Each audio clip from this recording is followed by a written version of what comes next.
Matthieu 28. Matthieu chapitre 28, le verset 18. Voici les propos de Jésus-Christ. Vous connaissez l'histoire déjà. Il est mort à la croix pour vous et pour moi et pour le reste de l'humanité. Et alors, le troisième jour, après qu'il a été enseveli, il est sorti de la tombe. Et il a apparu à ses disciples avant de partir. Et ce qu'il leur a dit avant de partir, il vous le dit, il me le dit, il le dit à tout le monde. Matthieu chapitre 28, le verset 18. Jésus s'étant approché, leur parla ainsi: tout pouvoir m'a été donné dans le ciel et sur la terre. Allez, à cause de ce pouvoir, à cause de cette autorité, à cause de cette victoire qu'il a acquise sur le diable, sur le péché, sur toute chose qui a inégalé la bénédiction de Dieu pour l'humanité. C'est pourquoi allez, faites de toutes les nations des disciples, les baptisant au nom du Père, du Fils et du Saint-Esprit. Enseignez-leur à observer tout ce que je vous ai prescrit. Et voici, je suis avec vous tous. Je vous avais vous tous les jours jusqu'à la fin du monde. Je pensais que quelqu'un allait dire Amen. Cela veut dire que tel qu'il a dit, je suis avec vous toujours à cause de cette grande commission, à cause de la prédication de l'évangile. Je suis avec vous toujours, comme vous le faites, quand vous sortez, quand vous touchez d'autres vies, comme vous atteignez les gens, comme vous cherchez les gens pour lesquels Jésus est mort. Il a dit, je suis avec vous tous les jours jusqu'à la fin du monde. Il espère que cette grande commission continue et que cette passion de gagner les âmes continue, que ce désir de chercher que les autres, de voir que les autres sont sauvés dans le royaume continue jusqu'à la fin du monde. La question est celle-ci. Comme nous allons dans toutes les nations, en prêchant la bonne nouvelle à toutes les nations, à qui devons-nous parler? À qui devons-nous parler? À qui devons-nous parler? À qui est-ce que nous devons atteindre? Qui est-ce que nous devons chercher pour l'amener dans le royaume? Marc, chapitre 16. Dans Marc, chapitre 16, le verset 15. Puis il leur dit, allez par tout le monde et prêchez la bonne nouvelle à toute la création. Prêchez la bonne nouvelle à toute la création. Il n'a pas dit que le monde viendra à nous. Il a dit que c'est nous, le peuple qui a la vérité, le peuple qui a l'évangile, le peuple qui détient l'amour de Dieu en eux. Et l'amour de Dieu les a transformés la vie et transformé leur vie. Et il dit que cet amour qui vous a atteint, que cet amour vous pousse maintenant à aller vers les autres et aller par tout le monde et prêcher cette bonne nouvelle, la même bonne nouvelle que vous aviez entendue à toute la créature. À toute la création, il nous dit pourquoi nous devons nous parler d'atteindre toutes les maisons. C'est ça, nous parlons de gagner chaque maison pour Christ. Jésus a demandé d'atteindre tout le monde. Luc 19, 10. Luc 19, le verset 10. Car le Fils de l'homme est venu chercher et sauver ceux qui étaient perdus. La question est celle-ci. Combien étaient perdus? Tout le monde. Tout le monde dans toutes les maisons. Toute maison dans toute communauté dans toute localité, dans toute commune. Et toute commune dans tous les départements, tout le département dans le pays, tout le monde est perdu. Et il a dit qu'il est venu pour chercher non seulement peu de gens, mais pas seulement les favorisés, mais tout le monde qui était perdu. Et vous savez qu'il y a des gens qui sont dans le monde, dans votre monde, qui sont perdus. Dans le verset 13, ce qui nous a engagés à faire, il a commencé par le faire. Il n'a pas achevé cela, mais il a commencé. Beaucoup de personnes sont encore dehors là-bas et qui ont besoin d'être recherchées, qui ont besoin d'être appelées hors d'eux, qui ont besoin de venir dans le royaume. Et il dit dans le verset 13, il appela 10 de ses disciples, de ses serviteurs, Regardez, serviteurs, 10 serviteurs, il prend 10 pour prendre le tout. Il prend 10 pour supposer le tout. Tous ses disciples, tous ses serviteurs, tous ses suiveurs, vous êtes inclus. Toi, tu es inclus, je suis inclus, nous sommes tous inclus. Il donna 10 mines, il appela 10 de ses serviteurs. Il les a donnés 10 mines. Et leur dit, qu'est-ce qu'il leur a dit? Dites-moi ça à haute voix. Faites-les valoir jusqu'à ce que je vienne. Soyez occupés jusqu'à ce que je revienne. Continuez de le faire jusqu'à ce que je revienne. Il nous a dit quelque chose. Et c'est quelque chose peut-être que vous avez dit. Ça là c'est déjà fait. Je n'ai pas besoin de le faire encore. Ça veut dire quoi ce que tu dis là? Je suis repenti. Je n'ai pas besoin de me repentir encore. Je suis né de nouveau. Je n'ai pas besoin de le faire. J'ai ceci, j'ai cela. Je n'ai pas besoin de le faire. Moi je suis sauvé. Je suis marié. Je ne peux pas le faire. Je suis à l'école, je n'ai pas encore fini, donc je ne vais pas le faire. J'ai compris, c'est bon. Mais il y a quelque chose que tu dois faire encore et encore. Et il a dit, occupez-vous, faites-les valoir, soyez occupés, soyez à l'œuvre, continuez de les chercher, continuez de les rechercher, continuez d'aller vers les âmes, les gens qui sont perdus, jusqu'à ce que je revienne. Ça, c'est la grande commission qu'il nous a donnée. Et nous n'avons pas besoin d'aller à la retraite concernant cela. La grande commission, nous ne pouvons pas relâcher nos efforts en cela. Nous continuons par le faire jusqu'à ce qu'il revienne. Regardez Luc chapitre 24, le verset 47. Luc chapitre 24, le verset 47. Et que la repentance et le pardon des péchés seraient prêchés en son nom. Et ce nom tient toujours jusqu'à ce jour. Ce nom est toujours efficace jusqu'à ce jour. Ce nom continue d'être donné à l'Église aujourd'hui. Et il dit que nous devons prêcher l'Évangile, la repentance, la rémission des péchés, le pardon des péchés en son nom à toutes les nations, à commencer par Jérusalem. Et il n'a pas encore fini, parce que les âmes continuent de naître, les âmes continuent d'être là-bas. Ce n'est pas encore fini, parce que bien que vous avez beaucoup de gens dans l'église, ceux qui sont au dehors sont encore tellement nombreux, qui sont en dehors du royaume. Ils ne sont pas encore nés de nouveau. Ils n'ont pas encore la régénération, le salut, la connaissance du salut. Ils n'ont rien de tout ça. Ils sont au dehors là-bas et Jésus est mort pour eux.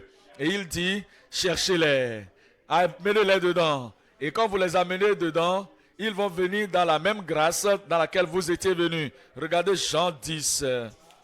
Jean chapitre 10, le verset 16. Jean 10, verset 16. Il dit, j'ai d'autres brebis dans la bergerie et je ne les ai pas encore eues. Il dit, d'autres bergeries, j'ai encore d'autres brebis qui ne sont pas de cette bergerie. Celles-ci, celles-là, il faut que je les amène. Elles entendront ma voix et il y aura un seul troupeau et un seul berger. Dieu merci, vous écoutez la voix de Dieu, la voix de Christ. Il y aura un seul troupeau et un seul berger. Nous allons les chercher. Nous allons les chercher. Nous allons les ramener dedans. La grande commission doit prospérer dans nos mains au nom de Jésus. Jean chapitre 17. Dans Jean 17, le verset 17. Sanctifie-les par ta vérité, ta parole est la vérité. Regardez le verset 18. Comme tu m'as envoyé dans le monde, je les ai aussi envoyés dans le monde. Voyez-vous quelque chose ici, le verset 17, sanctification est là. Verset 18, le gain des âmes est là. Si vous croyez la première œuvre, le verset 17, vous devez croire la deuxième, qui est le verset 19, du verset 18. Si vous savez que le verset 17 est encore valable aujourd'hui, parce que cela doit être là jusqu'à ce qu'il revienne. Sans la sainteté, personne ne verra le Seigneur. Et si vous croyez le verset 17, ça veut dire que c'est toujours efficace aujourd'hui. Vous devez croire au verset 18 parce que c'est également effectif aujourd'hui. Le verset 17, sanctifie-les. Verset 18, tel que tu m'as envoyé dans le monde, ainsi moi aussi je les envoie dans le monde. Il nous a appelés hors du monde, nous a lavés, nous a pardonnés, nous a sauvés et nous a établis dans le royaume. Et il dit, je vous ai amenés hors, afin de vous renvoyer, tel que le Père m'a envoyé dans ce monde, pour chercher les gens qui étaient perdus. Aussi vais-je vous envoyer, et je suis sûr que vous allez partir. Je dis, Dieu merci, vous irez. Regardez le chapitre 20. Jean, chapitre 20, le verset 21. Jean 20, le verset 21. Jésus leur dit de nouveau, la paix soit avec vous. Que la paix soit avec toi. Je dis, la paix soit avec vous tous. La paix dans vos âmes. La paix dans vos cœurs. La paix dans vos vies et la paix dans vos familles. La paix, que la paix soit avec vous. Écoutez ce qui suit. Comme le Père m'a envoyé, moi aussi je vous envoie. Regardez cela. Dès qu'il a donné la paix et que la paix doit continuer jusqu'à aujourd'hui, il veut que nous sachions que le gain des âmes, atteindre, sortir pour aller toucher toutes les vies, appeler tout le monde, les amener dans le royaume, dans le salut du Seigneur, cela doit aussi continuer. Parce qu'il a dit, tel que le Père m'a envoyé, j'ai été obéissant à la voix du Papa, tel je vous envoie aussi. Actes des Apôtres, chapitre 1, verset 1, à partir du verset 1. Il dit, Théophile, j'ai parlé dans mon premier livre de tout ce que Jésus a commencé de faire et d'enseigner. Il n'a pas fini l'évangélisation, il n'a pas fini, il a commencé. Il n'a pas fini le fait de faire des miracles, il a commencé. Il n'a pas fini l'enseignement de la parole. Il y a encore des gens qui n'ont pas entendu après qu'il est mort, après qu'il soit ressuscité de mort, après qu'il soit élevé dans les cieux. Et que Jésus, il a seulement commencé l'œuvre. Et toi maintenant, le corps de Christ, toi maintenant, la voix de Christ, toi maintenant, les mains de Christ, toi maintenant, les pieds de Christ, doit continuer ce que le Maître a commencé. Dieu merci, vous serez fidèles. Est-ce que je parle de vous? Dieu merci, vous serez fidèles au nom de Jésus. Regardez Actes chapitre 5. Actes chapitre 5, le verset 19. Mais l'ange de l'Éternel de nuit ayant ouvert pendant la nuit les portes de la prison, les fit sortir et leur dit, allez, tenez-vous dans le temple et annoncez au peuple toutes les paroles de cette vie. Le Seigneur l'a dit. Maintenant, les anges sont venus confirmer. Et ils ont dit, vous êtes sous la persécution, vous êtes dans la prison, vous êtes arrêtés. La porte est ouverte maintenant. Sortez alors et allez prêcher la parole. Je prie que rien ne nous arrête, que rien ne vous amuselle la bouche, que rien ne vous empêche au nom de Jésus. Vous allez le faire. Je dis vous le ferez. Il faut le dire, je le ferai. Répétez ça et que le Seigneur confirme vos désirs au nom de Jésus. Comment ont-ils fait? Comment ont-ils fait cela? Verset 42. Acte 5, le verset 42. Et chaque jour, dans le temple et dans les maisons, voyez-vous cela? Voyez comment ils ont fait? Chaque jour, dans le temple et dans les maisons. Vous savez quoi? L'église primitive ne pensait pas, est-ce que le temple est prêt? On n'a pas besoin d'être tous dans le temple. Est-ce que notre église locale, on est déjà là? Et tout le monde, ils écoutent la parole du Seigneur dans l'église locale. Nous le faisons déjà. C'est déjà bon. Le peuple n'a pas dit. Et on a déjà des conférences, des retraites, des ceci, des cela. On a invité des gens qui sont venus. Ça, c'est très bon. C'est bon. Ensemble, nous le faisons. Dans le temple, nous le faisons. Dans l'église locale, nous le faisons. Dans la retraite, nous le faisons. Dans les croisades, nous le faisons. Mais regardez ce qu'ils ont fait ici. Ils ont amené cela du temple dans les maisons. Ils ont amené cela de l'assemblée, la grande. Ils ont amené cela de la communion pour aller dans chaque maison, dans toutes les maisons. Que tout le monde dise dans les maisons. Ça, c'est parler. Je dis, criez, criez, dans toutes les maisons. Et dans toutes les maisons, ils n'ont pas cessé d'annoncer et d'enseigner la bonne nouvelle de Jésus-Christ. Tel cela était en ce moment, tel sera cela aujourd'hui. Je dis, cela sera ainsi aujourd'hui. Le Seigneur compte sur vous et le Seigneur dépend de vous. Vous faites partie de son corps. Vous êtes le saint de Dieu, le peuple de Dieu. Et il dit qu'il vous a envoyé de sortir tel que le Père l'avait envoyé. Il a dit aux premiers disciples, voyez comment ils ont fait cela dans les maisons, et nous allons aussi le faire dans les maisons au nom de Jésus. Ce matin, nous parlons de gagner chaque maison pour Christ. Gagner chaque maison, de façon littérale, chaque maison pour Christ. Nous parlerons de 3 choses. Numéro 1, le plan de Dieu pour le salut de toutes les maisons. Le plan de Dieu de salut pour toutes les maisons. Le Dieu Tout-Puissant a un plan. Et il a un plan qu'il a donné entre les mains de l'Église. Et il a dit, voici mon plan. Tout ce dont nous avons besoin de faire, c'est de sortir, de lire à propos de ce plan, de comprendre ce plan et de sortir avec ce plan entre les mains et de tout faire pour que le plan soit exécuté. Ce sera fait. Le plan de Dieu de salut pour toutes les maisons. Numéro 2. La grande passion avec les stratégies pour évangéliser les maisons. La grande passion et stratégie pour l'évangélisation des maisons. Numéro 3. La présentation guidée du Sauveur à toute la maisonnée. La présentation guidée du Sauveur à toute la maisonnée. Lorsque vous allez dans cette maison, allez dans l'autre maison, allez dans l'autre maison, dans toutes les maisons, l'Esprit de Dieu doit vous guider. Comment présenter cette bonne nouvelle? Comment présenter cette bonne nouvelle? La nouvelle de joie. Comment présenter l'évangile à toute la maisonnée? La présentation guidée du Sauveur à toute la maisonnée ou à toutes les maisons. Numéro 1, c'est quoi?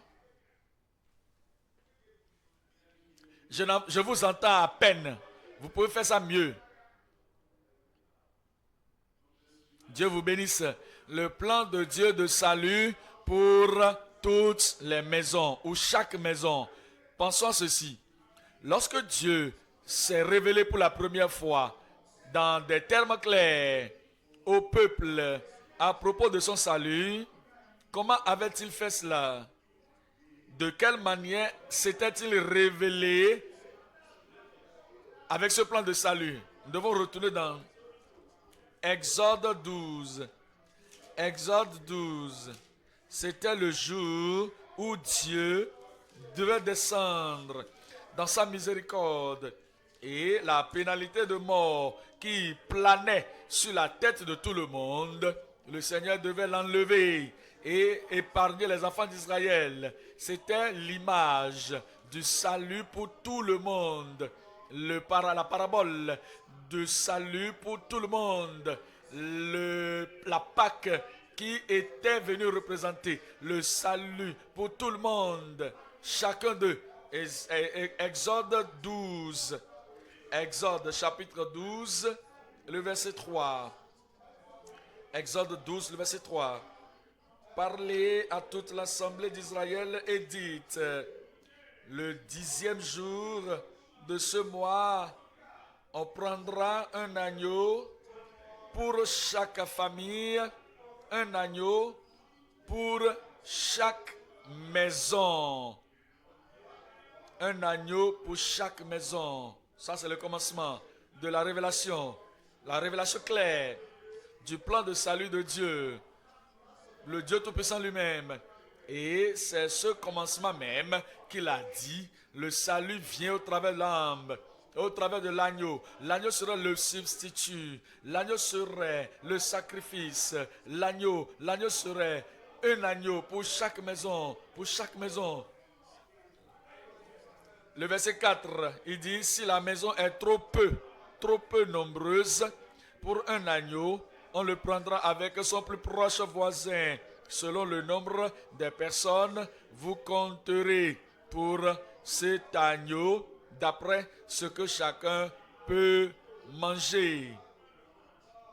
Ce sera un agneau sans défaut, mâle. En ce moment, le Dieu Tout-Puissant regardait à ce lieu, à ce jour où l'agneau parfait va venir. Jésus-Christ, regardez, voici l'agneau de Dieu qui ôte le péché du monde.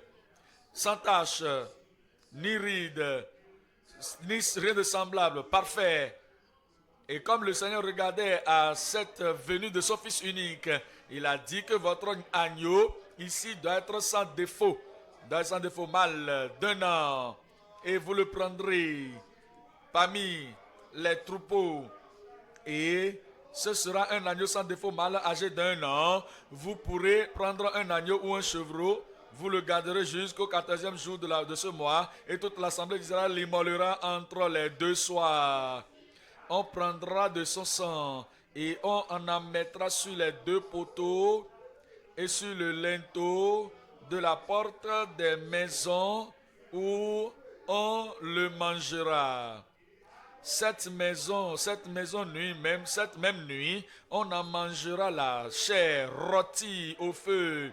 On la mangera avec des pains sans levain et des herbes amères. Vous ne le mangerez point à demi-cuit et bouilli dans l'eau, mais il sera rôti au feu avec la tête, les pieds, les jambes et l'intérieur. Vous n'en laisserez rien jusqu'au matin. Et s'il en reste quelque chose le matin, vous le brûlerez au feu. Verset 11. Quand vous le mangerez, vous aurez vos reins sains, vos souliers aux pieds et votre bâton à la main. Et vous le mangerez à la hâte. C'est la Pâque de l'Éternel.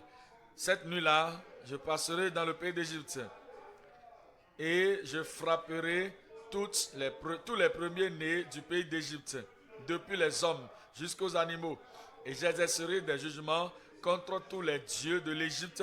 Je suis l'Éternel. Le sang vous servira de signe. Le sang vous servira de signe, de symbole, d'un emblème sur les maisons où vous serez. Ce devait être sur toutes les maisons, chaque maison, le plan de Dieu de salut pour chaque maison. Et lorsque je verrai le sang, dites-moi ce qui est sur l'église. Et lorsque je vois le sang, je verrai le sang, et je ferai quoi?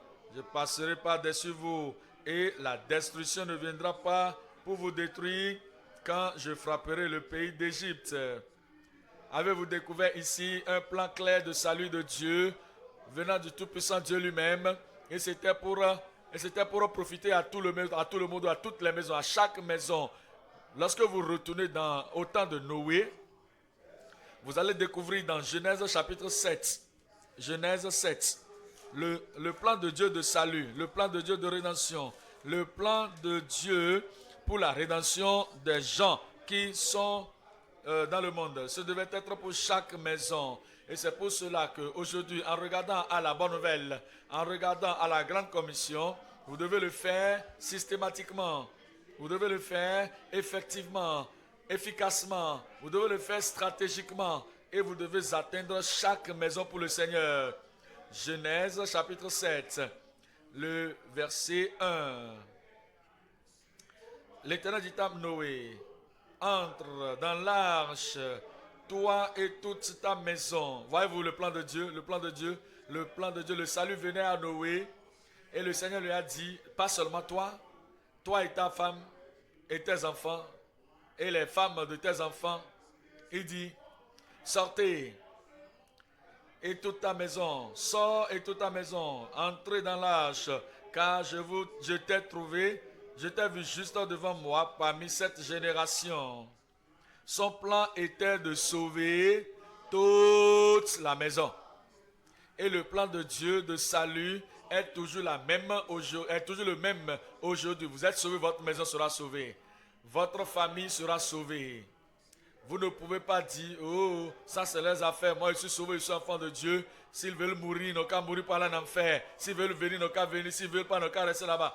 Non, tu ne peux pas le dire. Le plan de Dieu, c'est que toute ta maison, ta famille soit sauvée. Dieu merci, cela va arriver. Je dis Dieu merci, cela va arriver. Vous devez parler maintenant au reste des membres de la famille. Vous devez leur dire avec tendresse. Vous devez leur parler avec efficacité, avec insistance. Vous devez leur parler avec confiance, avec conviction. Sachant que le plan de Dieu, c'est que eux aussi soient sauvés.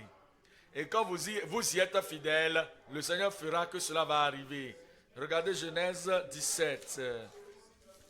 Genèse 17, le verset 4. C'est le Seigneur qui parlait à Abraham. Il dit, voici mon alliance que je fais avec toi.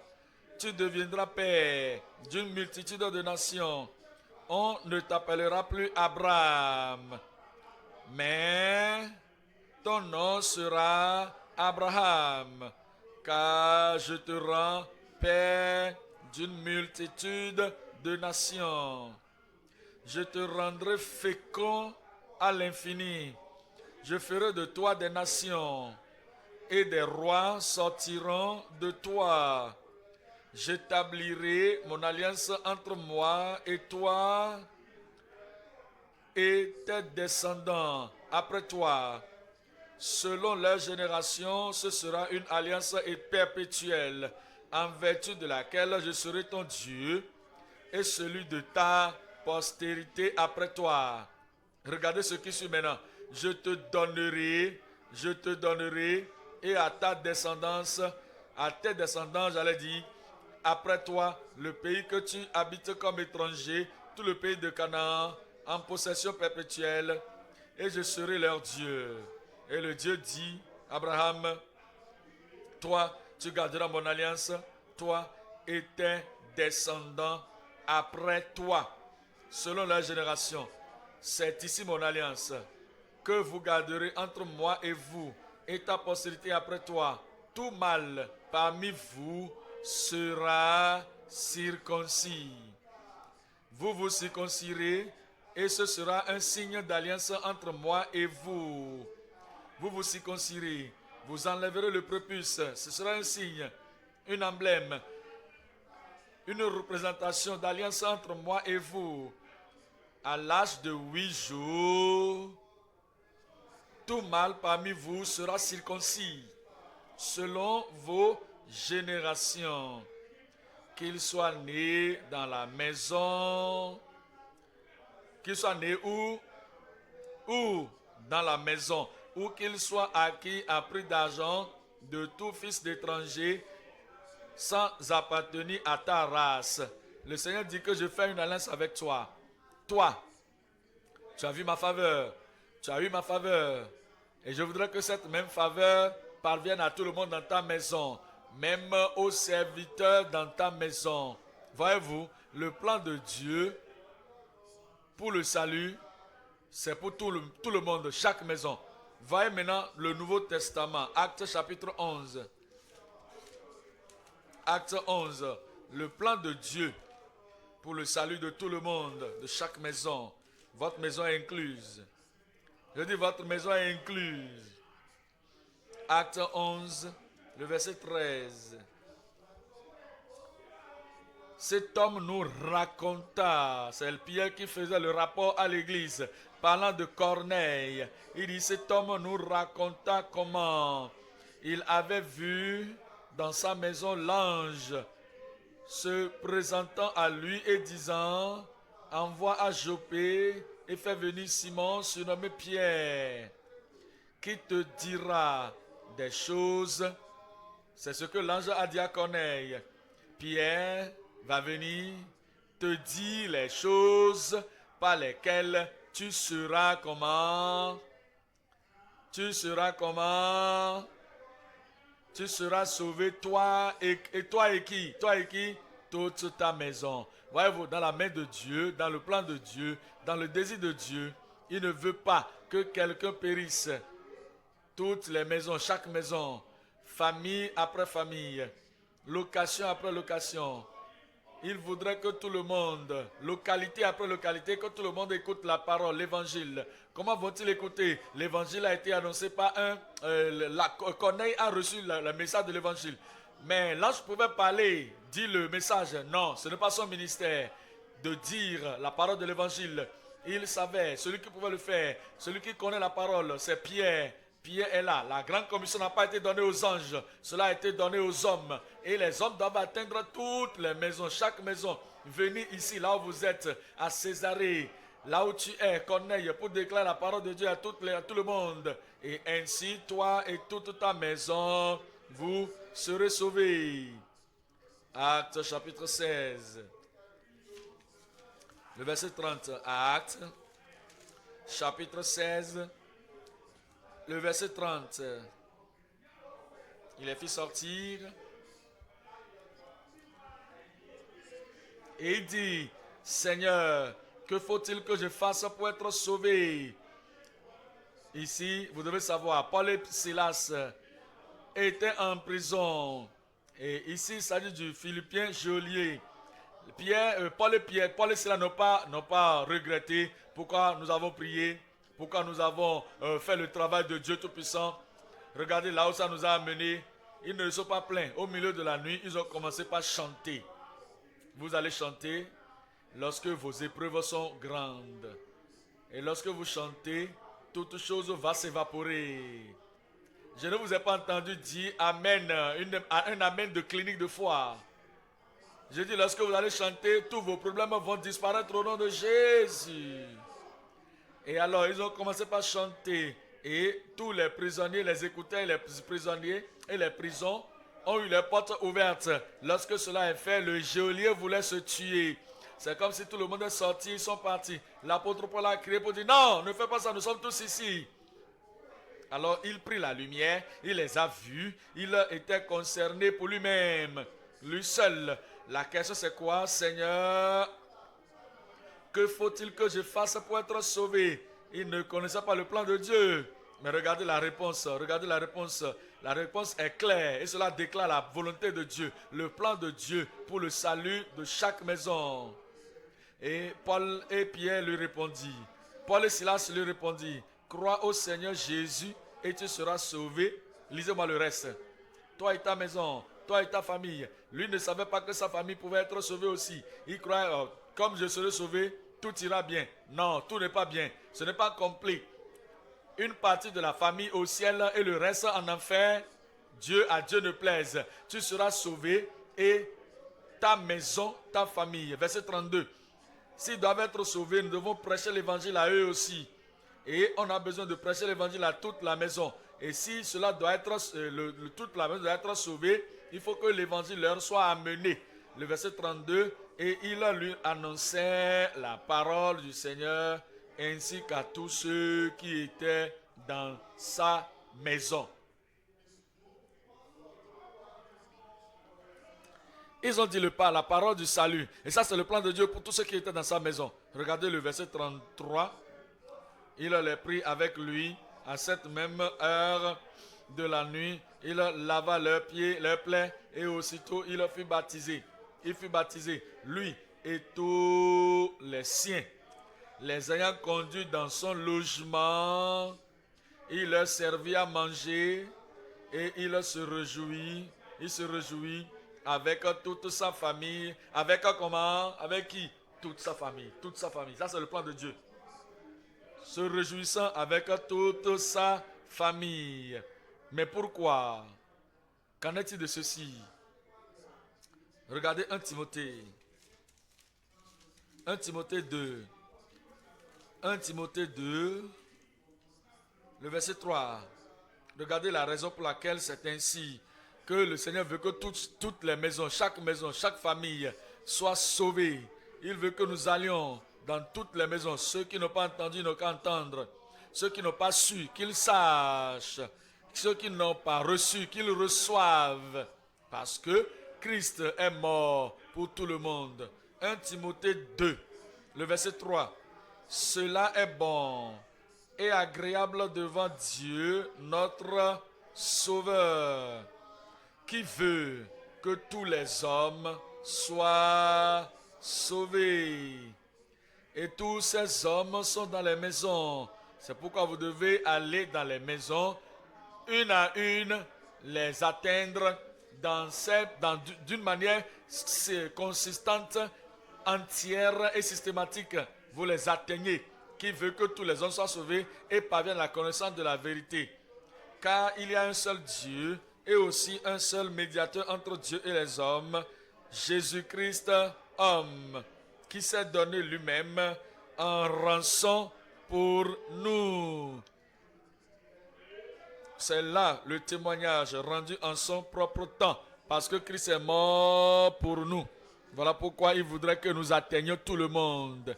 Il voudrait que nous cherchions les perdus dans tous les lieux.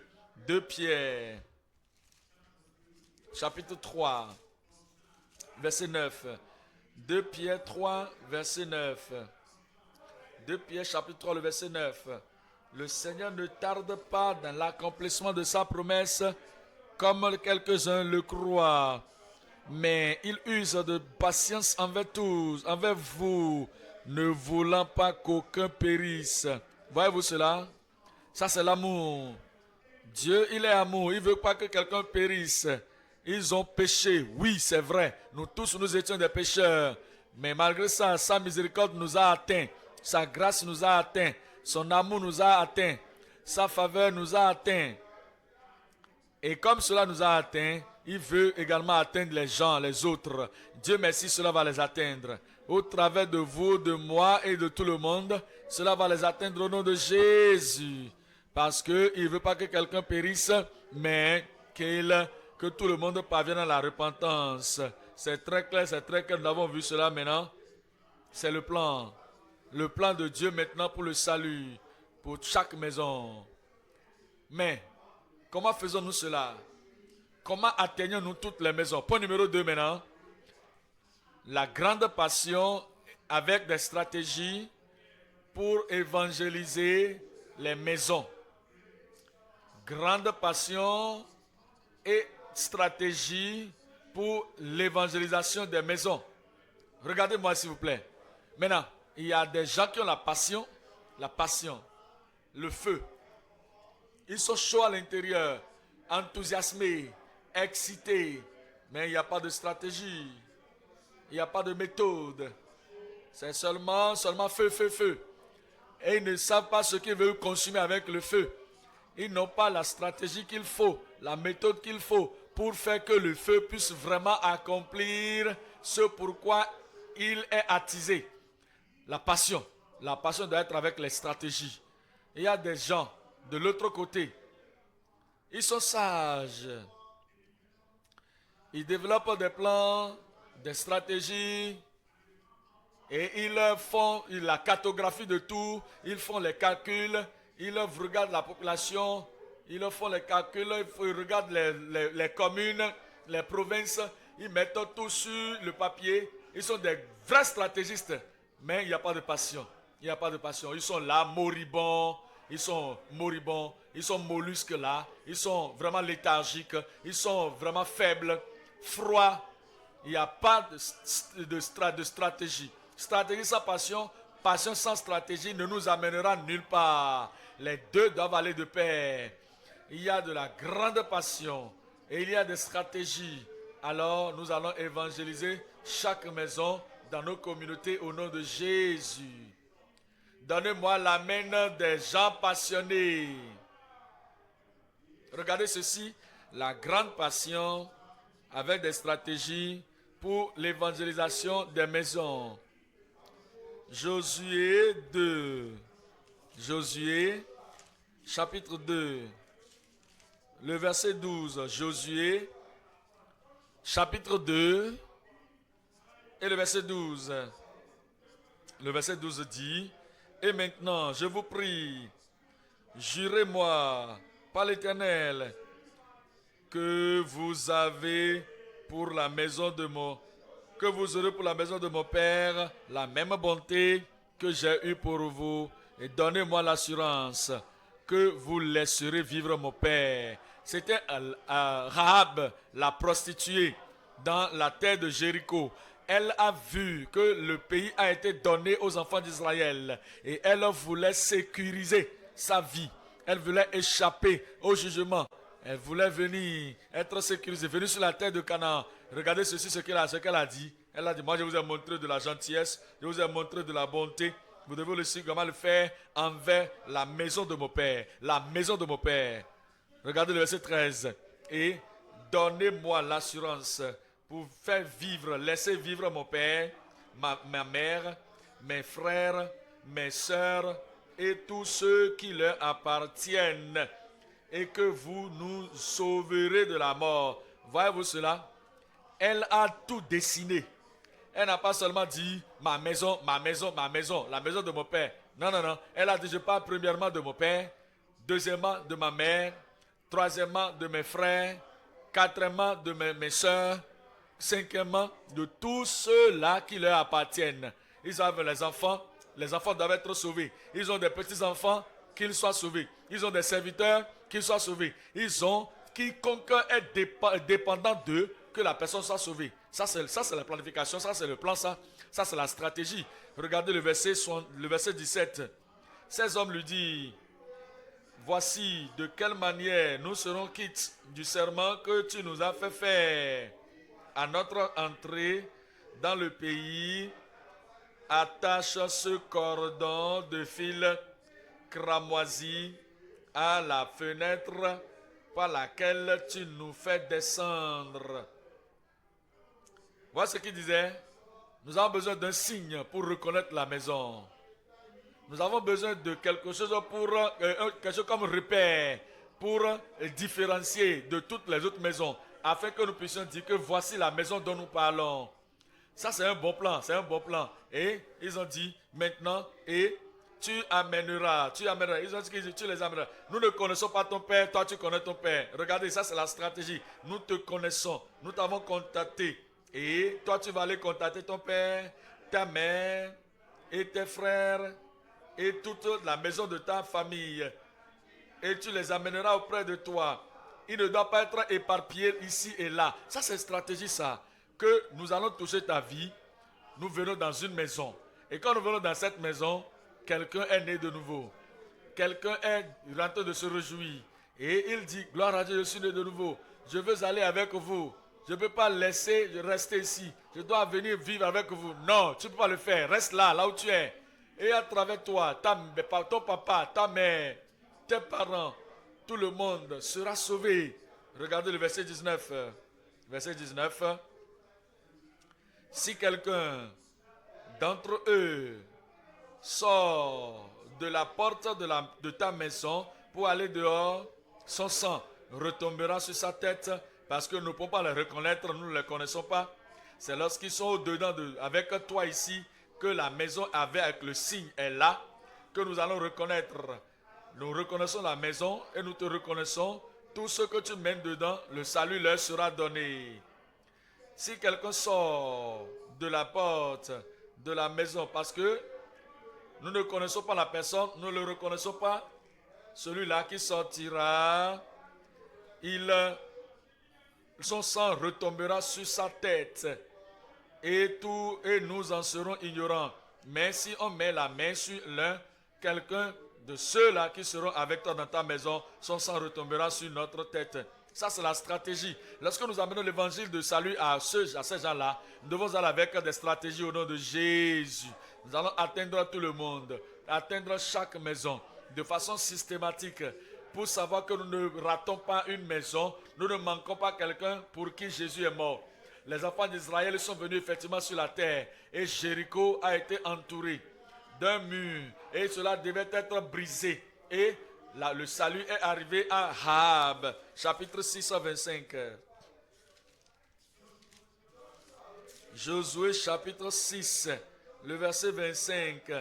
Josué laissa la vie à Rahab, la prostituée, à la maison de son père et à tous ceux qui lui appartenaient.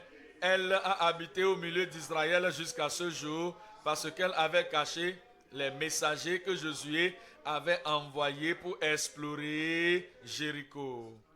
Il avait des stratégies et cela marchait pour eux. Nous devons avoir des stratégies et cela marchera également pour nous. Je dis cela marchera pour nous.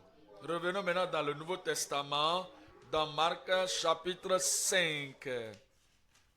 Marc chapitre 5, le verset 18. Marc 5, 18, je vous rappelle, voici l'histoire d'un monsieur qui était fou, lunatique. Les esprits mauvais l'avaient dérangé, dirigeaient sa vie, le tourmentaient, le torturaient. Il était un homme qui a été habité de la légion. Et bien, le Seigneur l'a délivré. Après qu'il a été délivré, il voulait rester avec Jésus. Mais Christ lui a dit, non, non, non. Il doit y avoir des stratégies qu'on va adopter ici. Tu es sauvé, tu es délivré, tu es guéri. Il doit y avoir des stratégies pour avoir tous les autres. Regardez le chapitre 4, le chapitre 5, le verset 18. Comme il montait dans la barque, celui qui avait été démoniaque lui demanda la permission de rester avec lui. Jésus ne le lui permit pas, mais il lui dit, va dans ta maison, vers les tiens, et raconte-leur tout ce que le Seigneur t'a fait et comment il a eu pitié de toi. Va leur dire ça. Ça, c'est la stratégie de Jésus, ça. Il a reçu un, et ce un voulait rester avec lui, abandonner la famille, abandonner les amis et suivre Jésus, seul, par lui-même. Je suis prêt à aller au ciel. Partout où tu vas, j'irai. Jésus a dit non, va à la maison. Va à la maison. Tu as un travail à faire, va à la maison. Tu as un ministère, va à la maison. Et dis-leur, dis à tes amis, dis à tes parents, toutes les bonnes choses que le Seigneur t'a fait. Comment il a eu compassion de toi. Verset 20. Il s'en alla et se mit à publier dans la Décapole tout ce que Jésus avait fait pour lui. Et tous furent dans l'étonnement. Voyez-vous, même l'homme qui était en enfer, l'homme qui était en enfer, même lui aussi, l'homme qui était en enfer, dans Luc 16, 27, Luc 16, 27, il a entendu l'évangile très tard. Il avait connu à propos de la repentance très tard. Il avait entendu à propos de la possibilité d'aller au ciel très tard. Il était déjà en enfer. Dans Luc 16, verset 27. Et il a dit, le riche a dit, je te prie donc, Père Abraham, d'envoyer Lazare dans la maison de mon père. Il dit, je suis ici en enfer, je ne peux pas aller de l'autre côté, je ne peux pas sortir de ce lieu, mais envoie-le dans la maison de mon père, car j'ai encore 5 autres frères, afin qu'ils puissent leur raconter ce que je souffre ici, de peur qu'ils ne viennent aussi dans ce lieu. Il avait le désir, c'était trop tard, le désir trop tard, la passion était trop tard, on peut l'appeler l'excitation, c'était trop tard. Il dit, je ne peux pas le faire, je souhaiterais bien le faire. Je souhaiterais bien le faire. Oh, j'aurais voulu connaître ceci. Ça, c'est la stratégie pour atteindre tout le monde. Luc, chapitre 19. Le verset 5. Luc 19.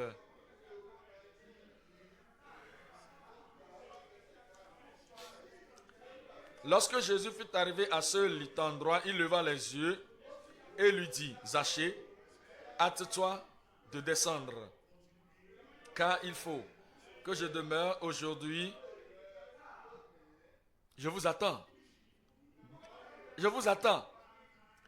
Dans ta maison. Levez les têtes. Levez les têtes. Pourquoi? Ne pouvait-il pas le pardonner là? Oui, il pouvait. Ne pouvait-il pas le sauver là, sur l'arbre? Oui, il pouvait. Mais non. Je dois demeurer dans ta maison aujourd'hui. Zachée avait une famille aussi. Zachée avait des gens lui appartenant aussi. Il a dit, amène-moi dans ta maison. tu reçois le salut, tu reçois la rédemption, tu reçois l'évangile. Je vais te suivre jusque dans ta maison. Tu peux ne pas savoir comment parler à tes gens. Je vais leur dire que voici, il est descendu et il est reçu avec joie. Et lorsque les gens ont vu, ils ont tous murmuré, disant, il est allé loger chez un homme pécheur. Mais Zachée se tenant devant le Seigneur lui dit, voici Seigneur, je donne la moitié de mes biens aux pauvres. Et si j'ai fait tort de quelque chose à quelqu'un, je lui rends le quadruple. Jésus lui dit, Jésus lui dit, le salut est entré aujourd'hui où? Je dis, le salut est entré où? Dans cette maison, parce que celui-ci est aussi un fils d'Abraham. Car le Fils de l'homme est venu chercher et sauver ce qui était perdu. C'est ce qui est dans son cœur. Maintenant, il a remis cela dans nos mains. Il nous a donné le relais du travail, que nous devons continuer cela. Et c'est de ça parce que nous devons le faire. Quelqu'un dit, suis-les juste dans leur maison. Et que les autres écoutent la parole. Ça, c'est la stratégie. Un homme est sauvé. Qu'il vous amène dans sa famille. Vers la famille, vers les enfants et la femme. Pour qu'il soit sauvé. La femme est sauvée. Qu'elle vous amène dans la famille. Le reste de la famille doit être sauvé. Alors ainsi Jésus a dit dans le verset 13. Il a appelé ses 10 serviteurs. Et il leur a donné 10 000. Et il leur dit. Dites-moi encore ce qu'il a dit. Répétez ça très fort. Faites-les valoir jusqu'à ce que je revienne.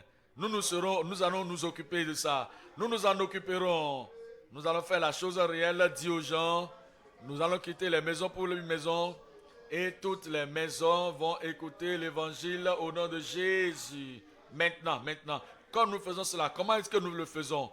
Les stratégies, oui, c'est bon. Les stratégies, c'est pour cadrer, dessiner, faire le plan de ce que nous voulons atteindre, toutes les familles, toutes les maisons dans la localité, sans manquer quoi que ce soit. Lorsque nous entrons là-bas, ce n'est pas seulement d'entrer, nous devons parler, nous devons révéler le plan de Dieu, la parole de la vie. Ce qui nous amène au point numéro 3 maintenant, la présentation guidée du Sauveur. Nous présentons le Sauveur aux gens. La présentation guidée du Sauveur à toute la maisonnée ou à toutes les maisons. Proverbe 11. Proverbe chapitre 11, le verset 30. Proverbe 11, le verset 30. Le fruit du juste est un arbre de vie, et le sage s'empare des âmes. Le sage, il y a des sages aujourd'hui, ceux-là. Où sont-ils? Des femmes sages, des sœurs sages. Où êtes-vous? Cette sagesse, c'est pour gagner des âmes. C'est pour gagner des âmes. Celui qui gagne des âmes est sage. La façon dont vous présentez l'évangile. Regardez comment Jésus a présenté l'évangile à cette femme, au puits. La sagesse. Regardez comment Jésus a approché le centenier. La sagesse. Regardez comment Jésus s'est approché de Nicodème. La sagesse. Si quelqu'un manque de sagesse, si une femme manque de sagesse, qu'il demande auprès de Dieu et Dieu vous donnera. Je dis Dieu vous donnera. Vous aurez la sagesse du gain des âmes à partir de maintenant, plus que jamais au nom de Jésus. J'attendais votre amen. Proverbe, chapitre 31, verset 26. Proverbe, chapitre 31, le verset 26. 31, 26. Elle ouvre sa bouche avec sagesse. Et sur ses lèvres, des instructions aimables sont sur sa langue. Des instructions aimables sur sa langue. Ça veut dire quoi? Vous allez dans une maison et vous voyez qu'il y a quelqu'un qui est déformé. Les déformés là. Voyez-vous, quelqu'un qui est déformé, vous l'aurez oublié. Personne ne pense à lui parce qu'il a été ainsi depuis toujours. Et cela n'a fait pas sa vie, cela n'a fait pas ça, rien de tout. Mais lorsqu'un un étranger vient dedans, et que c'est à cela que la personne est en train de regarder seulement, parce que cela va créer de l'embarras. Ce n'est pas de la gentillesse. Vous ne devez pas regarder la déformation, regarder. Ce n'est pas ça qui vous a amené là, non? Alors, lorsque vous êtes en train de regarder comme ça, le mari aura le cœur brisé, la femme aura le cœur brisé. Il ne faut pas poser de questions. Est-ce que vous êtes méchant? Est-ce que vous êtes cela? Est-ce que vous êtes cela? Pas de questions ainsi aux gens. Vous devez être gentil, calme, beau. Et vous avez un enfant, ils ont un enfant là qui a besoin, qui est sous perfusion. Vous devez faire quoi que ce soit pour mettre l'enfant content. Oh, qu'est-ce qui s'est passé? Qu'est-ce qu'il est en train d'utiliser? Ne pas poser de telles questions. Ouvrez votre bouche avec sagesse. Alors, parce que Dieu vous a envoyé là-bas, et à travers vous, Christ va descendre dans la maison et résoudre tous les problèmes au nom de Jésus. Vous n'avez pas dit Amen, hein? Ecclésiaste chapitre 12. Ecclésiaste chapitre 12. Le verset 9. Ecclésiaste 12, le verset 9. Il dit que avant que la poussière, ok, outre que l'Ecclésiaste, le verset 11, lui second, outre que l'Ecclésiaste fut un sage, vous devez être sage. Vous n'allez pas là-bas pour aller faire amuser les gens, dire des choses qui vont faire rire les gens. Vous n'allez pas là-bas pour faire rendre les gens contents dans la chair, mais donnez-leur la connaissance. La connaissance dont ils ont besoin, c'est que tous ont péché et sont privés de la gloire de Dieu. La connaissance qu'ils ont besoin d'avoir, c'est que nous ne pouvons pas nous sauver nous-mêmes. Oh, nous sommes complètement perdus. Mon zèle ne peut pas faire. Mon zèle ne peut rien faire. Ma force ne peut rien faire. Toi et toi seul peux sauver. Et Jésus-Christ est mort pour tout le monde. C'est la connaissance qu'ils doivent avoir. Et quiconque invoquera le nom du Seigneur, se détourner de ses péchés et venir vers le Sauveur, sera sauvé. C'est la connaissance qu'ils doivent avoir. Et vous devez enseigner la connaissance. Oui, il a donné de bonnes... oui, l'Ecclésiaste, et il a encore enseigné la science au peuple, et il a examiné, sondé, mis en ordre un grand nombre de sentences. Ce n'est pas seulement lire la Bible, mais comme vous le faites dans l'église, mais vous allez vers eux, vous faites usage des proverbes, des illustrations, des paraboles. Il dit maintenant que l'Ecclésiaste s'est efforcé de trouver des paroles agréables, des paroles agréables. Des paroles agréables. Il y a des paroles qui ne sont pas agréables. Vous parlez à quelqu'un qui est en train de marcher avec son corps. Et c'est-à-dire que qui travaille avec son corps et qui vend son corps pour trouver de l'argent. Vous voulez parler à une telle personne. Vous n'allez pas seulement la dégrader, l'insulter, le mépriser. Vous ne devez pas lui donner la honte et découvrir que vraiment l'Esprit de Dieu, c'est lui qui va leur parler. Ce n'est pas vous qui devez le dire. Vous devez éviter certains vocabulaires et découvrir des mots acceptables. Dieu vous donnera la sagesse. Je dis Dieu vous donnera la sagesse. Verset 10, verset 12, lui second. L'Ecclésiaste s'est efforcé de trouver des mots, des paroles agréables. Et ce qui a été écrit avec droiture, ce sont des paroles de vérité. Les paroles des sages sont comme des aiguillons et rassemblées en un recueil. Elles sont comme des clous plantés, donnés par un seul maître. Du reste, il continue de nous dire, mon fils, tire instruction de ces choses. On ne finira pas.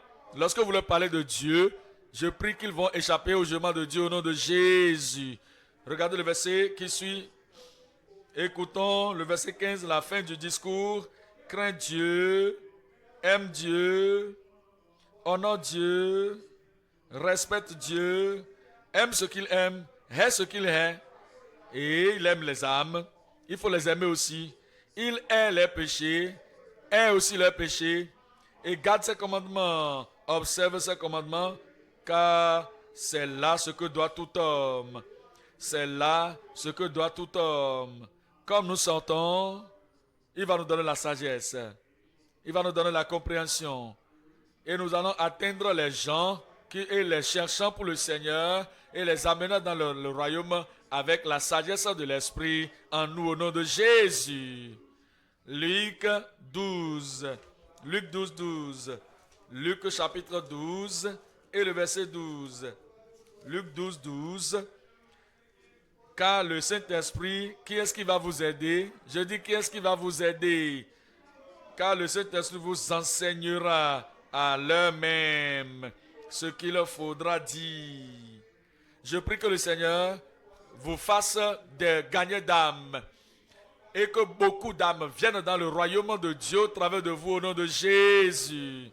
Luc chapitre 21. Luc 21, verset 15. Luc 21, verset 15. Car je vous donnerai une bouche et une sagesse à laquelle tous vos adversaires ne pourront résister ou contredire. Le Seigneur le fera pour vous.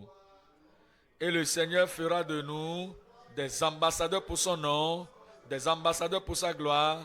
Et quand nous sortons de maison à maison, beaucoup viendront à connaître le Seigneur au travers de vous, au travers de moi, au travers de nous tous au nom de Jésus.